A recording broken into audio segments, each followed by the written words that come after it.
In this video, we'll be talking about all the important factors that are required for you to match successfully in the United States.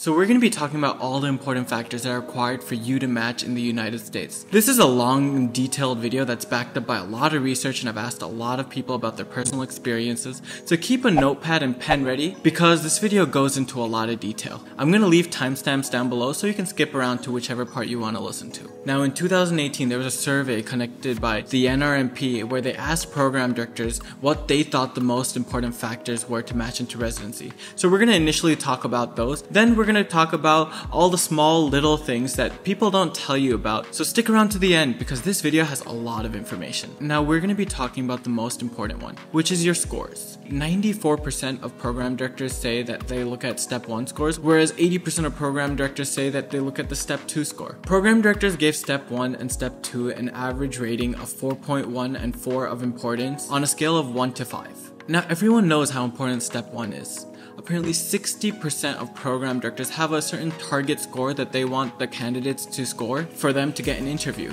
16% of programs won't even consider applicants if they failed Step 1. The more competitive the specialty, the higher the target score is to screen applicants for residency. I'm going to leave a link down below on the charting outcomes for IMGs. This explains the average score an IMG had in 2019 when they matched different specialties. If you want me to make a video describing the charting outcomes, then comment in the comment section down below. Now what happens if you get a low USMLE score? I want you to know that it is what it is and there's nothing you can do to change your score. But don't sit around and be sad about it. I want you to use this to motivate yourself to work on other aspects of your resume. People have matched before with low scores, so you can too. Now if you did get a low USMLE Step 1 score, I want you to focus on everything else that I talk about in this video because these are the other factors that program directors take into consideration. As I said earlier, 60% of programs have a target score that they need to reach, but there are 40% of programs that don't. So it's up to you to shine out in the remaining 40% by working on your resume. Now let's talk about letters of recommendations. This is the second most important thing that a program director looks for while reviewing your application.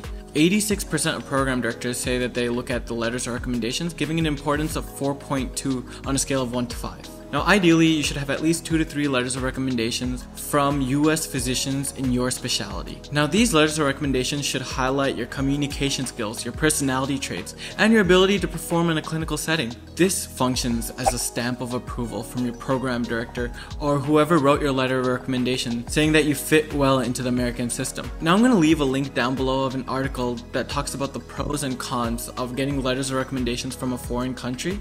And if you want me to make a different video about this later, just comment in the comment section down below. Now try to get letters of recommendations from senior faculty with weighty academic titles. Getting a stamp of approval from them will really look good. You can get letters of recommendation from them by just befriending them at the starting of your rotations, and throughout your rotations just show them that you're personable and you're hardworking. American faculty don't give you letters of recommendation unless they think you're worth it. It's their credibility on the line if you're not a good student. That's why you should work your hardest in your rotations to impress them. Now you want to get letters of recommendation from faculty in the field that you're applying for because good letters of recommendation show that you fit well in that specialty. If you're going for less competitive fields like internal medicine, then it doesn't have to be internal medicine letters of recommendations. It could be from any of their subspecialties like cardiology, gastro. Now worst case, even if you can't get any letters of recommendation from your own specialty, I'll still say get any letters of recommendation from any US faculty because it shows that you're proactive and it will never hurt your chances. Don't hesitate to ask for letters of recommendation. Now I'm not saying you go and meet a faculty on the first day and just ask them straight off the bat. Sure, they'd want to help you, but you have to prove yourself. So throughout a rotation, you start developing a rapport, try being nice to them, make small talk. By the end of your rotation, you can ask them. Give your faculty plenty of notice to write your LOR. You submit your application in September, but you can start requesting them from mid-July just so that they have time to write your letter, but stay in touch with them so you'll get your letters out in time. Try to make sure that the faculty that's writing your letter writes well. Now let's talk about about the MSPE. The MSPE stands for the Medical Student Performance Evaluation. Now 26% of the programs wait for the MSPE to be released before they send out their interviews, and this MSPE will definitely provide another qualitative assessment for you to get into competitive specialties. 81% of programs said that they look at MSPE and they gave it an importance of 4 on a scale of 1 to 5. Now what is MSPE? MSPE is also known as your Dean's Letter. Now this is the last part of your residency program application that's released nationally to the program directors by ERAS on October 1st. The MSPE is a summary letter of evaluation to provide program directors an objective measure of how you performed in medical school. It talks about your experiences, your attributes, and your academic performances. This provides a snapshot of how an applicant is on paper, how they performed in their clinical rotations, and an evaluation by your attendings at the end of each rotation. This provides as another screening component for your program directors and is divided into several sections. So your MSPE should include your identifying information, noteworthy characteristics, academic history, academic progress, summary, and medical school information. I'll provide a link down below that describes all these different aspects in detail. Now what can you do to stand out in an MSPE? Well, first off, some schools let the students write their MSPE by themselves. If that's the case, you should put yourself in your program director's shoes and think of what would you want to look for in an applicant. They look for a well-rounded applicant that's personable, really good in a clinical setting, and they have a lot of extracurricular activities. So put a lot of thought into this before submitting it to your school, because remember, program directors will take a look at this. Now let's talk about the personal statement. 78% of program directors said that they look at the personal statement and gave an average importance of 3.7 on a scale of 1 to 5. Now what is a personal statement? A personal statement is a page-long summary where you articulate who you are as a person and why you're interested in a certain specialty. Now this is your big opportunity to highlight anything that's not well represented in your application, but still contextualizes your CV and accomplishments. It could be your life experiences or something that motivated you. Now remember, a great personal statement cannot save a weak applicant, but it can make you stand out of a crowd. A program director receives thousands of similar applications, so you can use this to stand out. Now how do you make a personal statement stand out? Now, when writing a personal statement, you should talk about what draws you to the specialty, the skills or qualities that will help you succeed during residency, long-term plans and what you hope to accomplish, personal attributes that will make you well-suited to the specialty, and what attracts you to a particular program.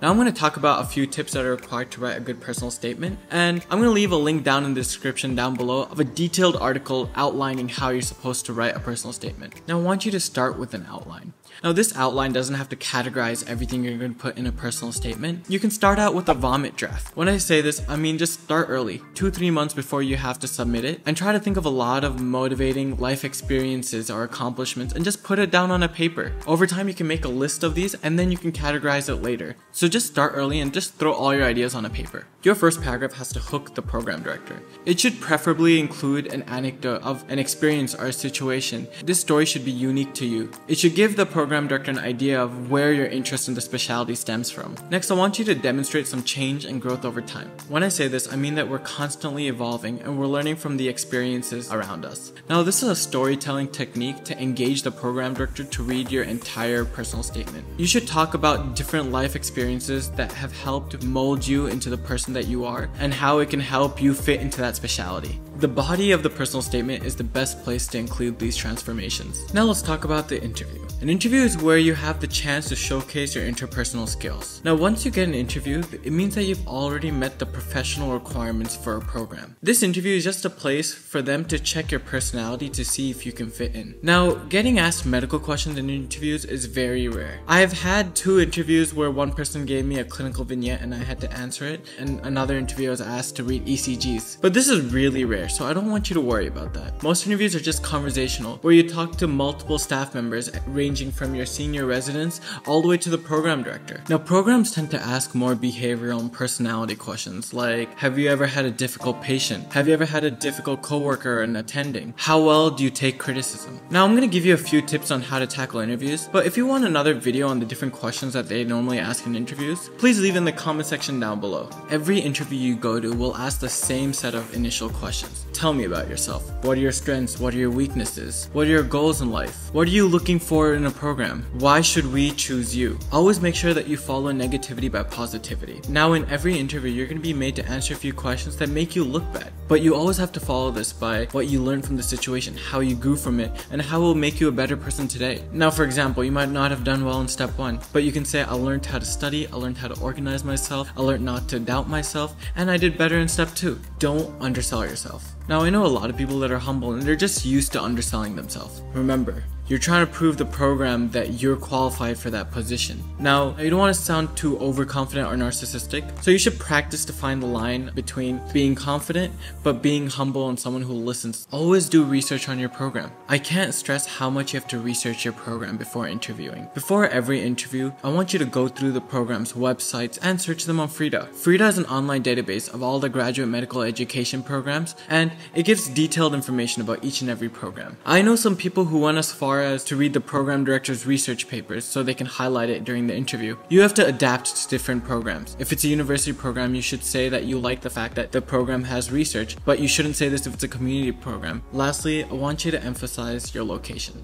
Most program directors are kind of proud of where they work at, so I want you to do a little bit of research about your location and tell them things you like about the area. Always tell them that you have family or friends in the area. It gives the program directors assurance that you have a reason to rank their program. If it's a city, you can say you've always wanted to live in a city. If it's a town, you can be like, I've always wanted to live in a town. For IMGs, we have less options, so we have to be relatively non-selective to the programs that we choose. Now let's talk about the year of graduation gap, or the YOG gap. Now, a YOG gap is the gap between the year of graduation and the year where you apply for your residency. A YOG gap of less than 3 years is ideal, but programs are quite lenient until it's less than 5 years. Programs use this as a screening method to filter some candidates out. Now, which candidates would have a high YOG gap? You have the people that pursue a different career option after medical school and realize that they want to go back and do residency. Also, for most IMGs, the medical school curriculum doesn't support you studying step 1 and step 2 during your medical school, so most IMGs end up studying step 1 and step 2 after their medical school. They spend anywhere from 2 to 3 years after their medical school to get into residency. For those people who have the option to take their graduation date late, I highly recommend it,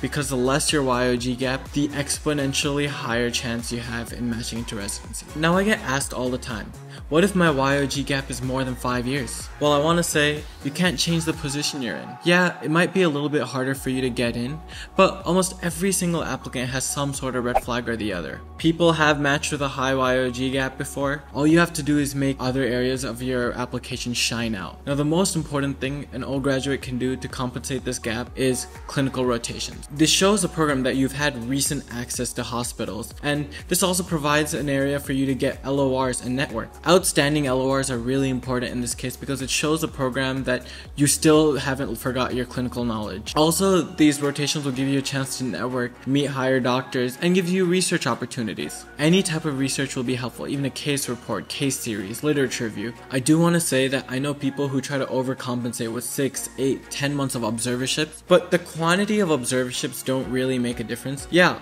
a few observerships can help, and observerships can give you opportunities to get LORs and networking opportunities, but that's about it. Obviously, one of the biggest things you can do to compensate for this is scores. Now, if you have a low step 1 score, try to compensate with step 2. Compared to everything I just said, I think the most important thing is your contacts. Try to see if you have any friends, families, or professional colleagues that can help get you interviews. At the end of the day, even if you're not the strongest applicant, if you have a strong personality and you know some right people, then you can get interviews. Now, this next factor is something that not many people talk about, but is very important. The location, or the address that you put in your application, will make all the difference. Most of the interviews that you get will either be in the state of or the surrounding states of the address that you've inputted. Some states are known to be largely territorial too, just like Michigan or Texas, where if your address is Texas, you will get a lot of interviews from Texas. One of my close friends had pretty much the same application as I did, but her location was Michigan, and more than half of her programs were from Michigan, whereas I didn't hear much from that state. Now, there are some states that are known to be more IMG friendly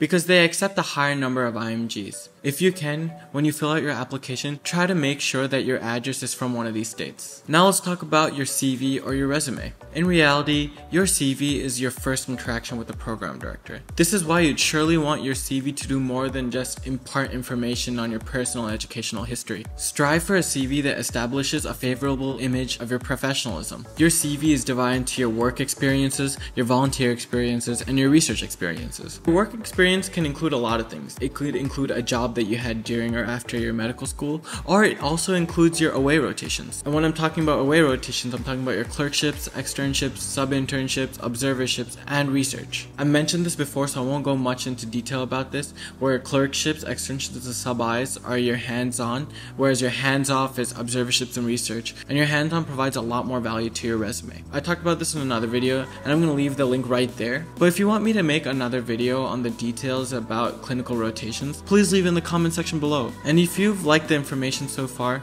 please give this video a like and subscribe for more USMLE content. Now, your volunteer experience should be anything related to the medical field, like any workshops that you participated or helped organize, any student organizations that you're a part of, or any way you gave back to the community. Now let's talk about research experience. It helps the program show that you're interested in research and you will participate during residency. As I said before, research has a lot of value for university programs, but clinical rotations have more value for community hospitals. Now here are a few tips on your medical CV. Only write the pertinent information. You want to choose information that gives you a sense of professionalism, enthusiasm, and competence. Take all your information and experiences and make sure that you categorize it into appropriate categories. Just like the personal statement, you want to be concise yet comprehensive. Now, I don't want you to get bogged down and focus on every single detail or experience. You should follow the same format throughout. Now, I don't want you to provide information in one entry and leave out information in the other. Follow the same pattern throughout. Don't make double entries. When I say this, I don't want you to repeat information over and over again in your resume.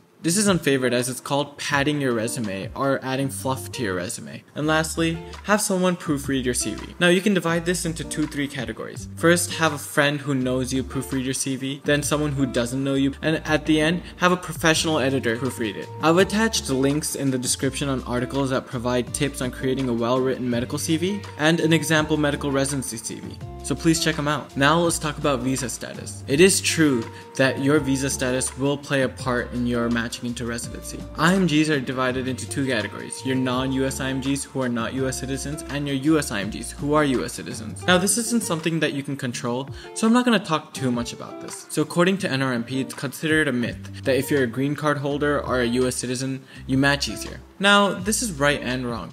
Once you get an interview, everyone's chances are the same, but it is harder for non-US citizens to get interviews because not all programs offer a J1 visa or an H1B visa. This means that a non-US IMGs have less programs to apply to, but a non-US IMG has to be smart about this. You don't go and sit and apply to every single program, you have to do research on each program. Go and check the current residents and see if they have IMGs in their program, and these are the only programs that you apply to. Also, it is true that a non-US IMG does require a relatively high score. The mean USMLE Step 1 score for internal medicine for a US IMG is 225, whereas for a non-US IMG it's 236. But this is something you can control, so try your best to get a little bit of a higher score to give you the edge over United States graduates. Also, program directors sometimes prefer American citizens just because they've been exposed to the medical system and they have good communication skills. So you can combat this by increasing your USCE to show them that you've been exposed and you've had good patient interactions. Now the last most important factor is networking. Like I said before, even if you're not the strongest applicant,